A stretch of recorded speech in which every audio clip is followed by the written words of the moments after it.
Yo, I don't think I gave a formal introduction word, you know what I'm saying? I got a lot on my mind, you know, this is Man vs. Music. Shout out to everybody who supported me on A Connection TV, B Fam all day, baby. Yo, I can't understand watching this girl sniffing coke through her hand. She's in trouble, in these mean streets, I'm a... What is going on, world? I'm Wesley from A Connection TV, the network, the one channel on YouTube where we actually adopt similar connections despite our differences. And the similar connection that I want to adopt with you is for the appreciation and the entertainment value of Real Housewives of Atlanta makeup and breakdowns. Now, we start this particular episode off with Nene and Cynthia going back and forth. You know, Nene is extra loud, extra boisterous, and you know, Cynthia is really docile, meek and mild, as Portia would put it on her What's Happening Live with Andy Cohen. She was actually seemed like she was, no, I'm not gonna go there.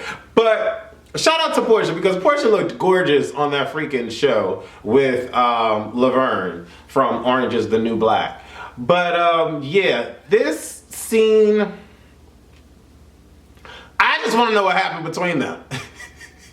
That's where I'm at this point. I don't really care about the subliminal messages as to them having a catastrophic or multiple dramatic scenes in their friendship to allow us to view this point in their friendship.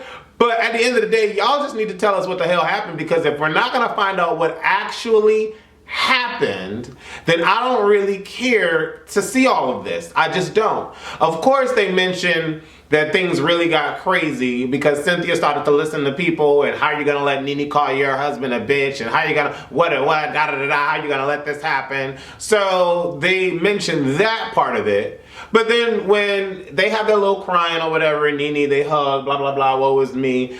Cynthia walks away thinking that, yes, we're friends again. And Nene walks away thinking, whatever, I don't know.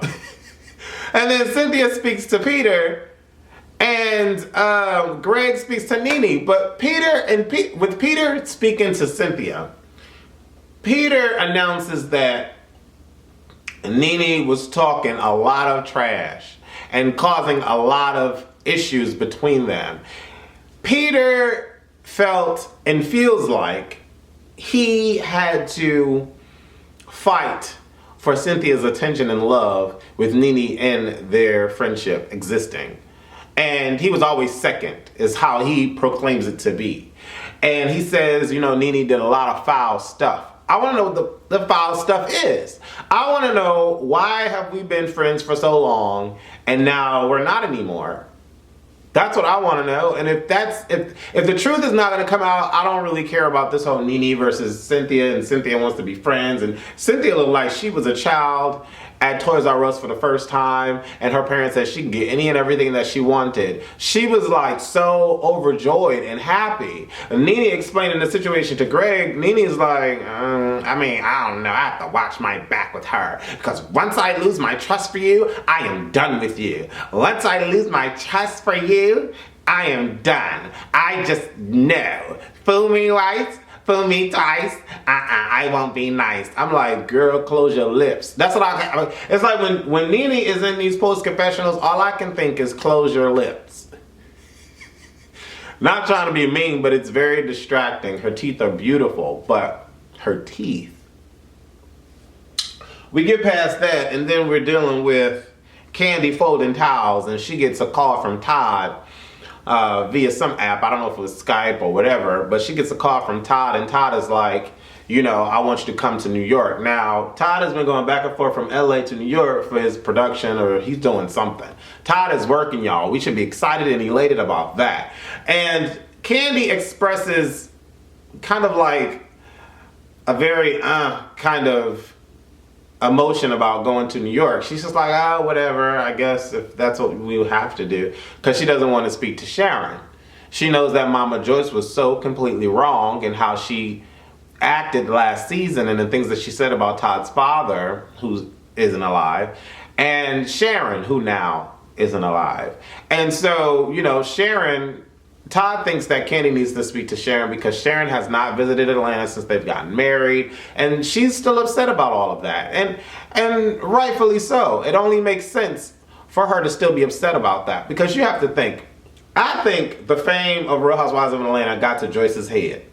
I love Candy. I respect Candy, but Joyce is and Sharon is having to deal with all of this newfound attention, you know, and I'm sure she hears a lot and she gets it now that she's been exploited on TV. So of course she doesn't want her name to be out there as somebody's prostitute. So I completely understand where Sharon is coming from.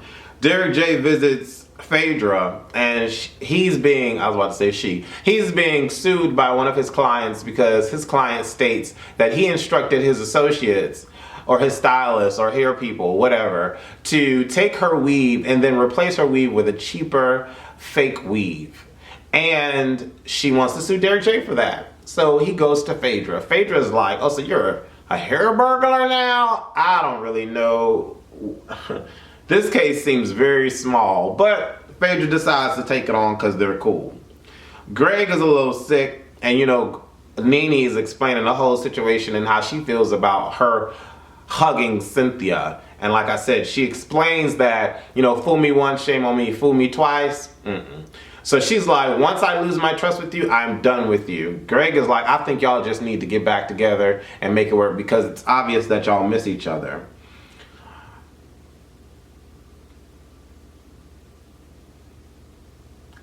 Todd and Candy are in New York, and of course, as I'm watching them walk through the streets of Manhattan, I am feeling homesick beyond belief. I really, really, really miss New York, and I cannot wait to go back. I just miss New York. There's nothing like New York. And they were walking past places that I know, and I was just like, oh my God, I miss New York. Oh my God, I miss New York. But you know, Candy ain't having it. She don't want to be on nobody's subway. The subways are very dirty. You know, she's walking up the steps and she's stepping over piss, what looks like piss. And you know, the subways stink. When you have a city over 7 million people, it's gonna stink. So, I don't know. I just love, oh my God, I miss New York. So, Todd takes her to Jimmy Jazz, and they actually have a Jimmy Jazz here in Florida. I don't know how far Jimmy Jazz goes, but I know Jimmy Jazz from up north. So they have one in Florida, like right down the street at the Fashion Square Mall.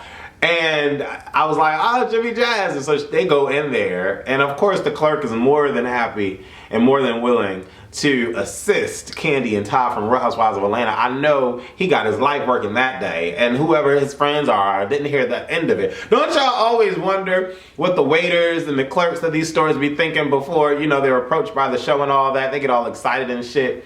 But Candy goes and buys some Timbs. I don't know why Candy is buying Timbs, because I don't know if it's a true article or not. I didn't really care to do the research, but on the blogs, they're saying that the Timberland, the owner of the Timberland company, the new CEO of Timberland, does not want ethnic people wearing his Timbs. And to be quite honest, your company would be shit if it wasn't for ethnic people. But I'm thinking in my head, if this is remotely true, why is Candy buying Timbs? I couldn't understand that concept. Maybe she didn't know about that. Maybe it's a false article. I don't know. Cynthia is walking and closing the show for the New York Fashion Week, and she's with Kai Brewster, a fashion designer up there. He reminds me so much of a lot of the people that I've met in New York. Just very, yes, darling, I want to see you, wear my stuff, and all of that. Like, he gives me all of that, just all of New York. I, for whatever reason, could not understand, not for whatever reason, for the simple reason that she couldn't do it.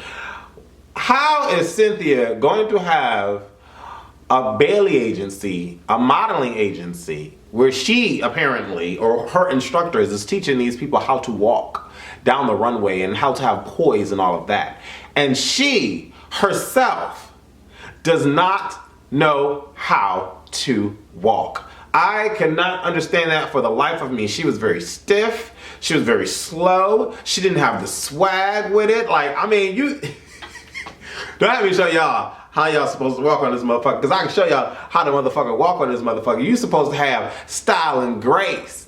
Okay? She was stale and stiff. And then the bony girl had to show her how to do the walk. And I was like, if you gonna let this bony girl show you how to do the walk, you got all this ass. Cynthia's body goes like this. Bloop. Like, it's like, what the hell? I just couldn't understand how she walked.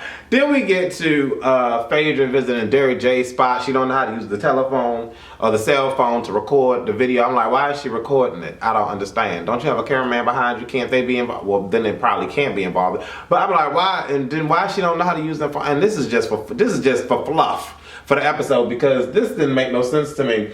And then Candy meets up with Sharon. Sharon had a little liquor. It seemed like she had a lot of liquor, but what's going on, bro? You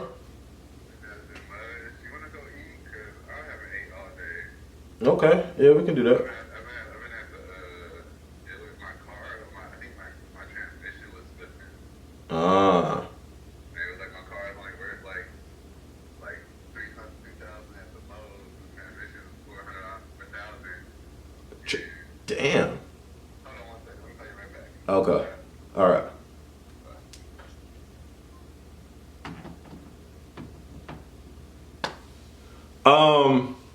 Yeah. So, where was I at? So, Candy and Sharon, I'm sorry, y'all.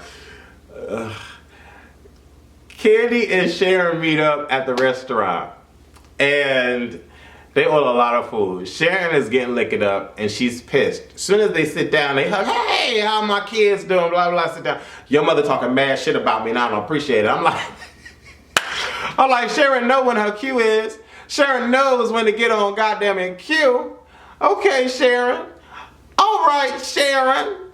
And so they start going back and forth and back and all of that. And Sharon is getting really talking about, I'm going to punch her in the face when I see her. Your mother owe me an apology and this, that, and the third. But she calls Candy out for lying. And I remember that scene when Candy did lie. I remember saying it in my review too. That made no sense for Candy to do that. Don't slip, Candy. Don't slip from being the most respected on the show and the most real on the show. Mind you, none of us understand why you are the way that you are with your mother. But at the same time, you're the most respected and loved and real. So don't be slipping, having these moments where you're caught on video lying. And then she's like, well, I can't remember everything that my mama said. Candy, stop. It was involving your mother, and just stop, Candy. Stop it. But Sharon got her together. But then Candy was getting pissed. She's like, you think I'm just gonna let her and sit you talking about my mother? You gonna hit my mother and I'm gonna sit there and watch? I was like, Candy, calm down. Whose side? This is an old lady battle. And to be quite honest, I don't really understand why Todd and Candy come to mutual agreements and say, Candy can't control her moms. Right. Todd can't control his moms. Right. I would just say let them be apart. Just let them be separate and apart from each other. There's no need for them to corroborate. It really isn't. Not unless you're gonna continue to entertain Miss Joyce talking badly about Todd and his family. If you're gonna keep doing that, then yeah, this needs to be resolved. But when you are on screen, or even without being on screen with Miss Joyce, and she does not go in, y'all can move on. Move on, because they are never gonna like each other. They aren't. They're never gonna like each other. So why are we caring about something that's not a life or death situation? In this particular situation, anyway. At the end of the day, they don't get along. Your mom was fucked up. Candy say, I apologize for my mom, because that was really fucked up what she did on screen. And you know what? I really apologize for her. But that is my mother, and I'm not gonna sit here and listen to you say that you're gonna punch her in the face and all of that, because that's my mom. I respect you, and I'm gonna respect you. But you know, at the end of the day, Candy ended up shutting up and letting Sharon speak and say her piece. But Sharon was a hot mess in that particular scene, because she was going off, and rightfully so. I mean, Miss Joyce is a hot ass mess. And then we get to Cynthia walking in the runway. She was still stale and stiff. Tyra Banks, oh come on now. You just talk about Cynthia Bailey. She's this and she went like this and the thing. I got it. I got it. I'm like, come on, Cynthia. You didn't have shit. All you did was wear a dress and walk down the aisle. That's all you did. You didn't give poise and grace. You didn't give diva. You didn't give I've been doing this for however long she's been doing it. You looked pretty and you walked in a dress. That's all that was. And your name carried his little closing of the fashion show. That's it. Cynthia, if you ever need walking lessons, contact me. I'll hook you up. Miss J, I'll walk circles around Miss J. Just hit me up, Cynthia, and I'll help you. Yeah, I'll help y'all, girl. Because that wasn't it. But they was all clapping, yay! And of course, Kai had to act like he was pleased by the performance because it is TV exposure, and nobody really heard of Kai before. I'm just saying, it is TV exposure, so he had to be like, yay, yay. I was just like, I don't know. Really? I don't know. Y'all let me know what y'all thought about this particular episode. Not a whole lot happened, but next episode, when Apollo meets up with Phaedra, and he's holding her and kissing her, and Phaedra's like this, I'm like, damn, what is Phaedra, like, damn. And we actually see Phaedra cry on screen regarding the situation, so Phaedra has a heart. This is going to be a good episode, and I want to see this episode. Not because I want to see Phaedra in pain, but I want to be able to dialogue with her and finally realize that she is human. I'm Wesley from A Connection TV, the network. Let me know what you thought about this review, and leave your comments below this video about what you think Miss Joyce should do and how she should be with her family, especially after the passing of Sharon. Rest in peace. Deuces. Are you straight? Are you gay? Are you straight? Are you gay? Are you straight? Are you gay? Are you straight? Are you gay? Are you straight? Gay, gay, straight.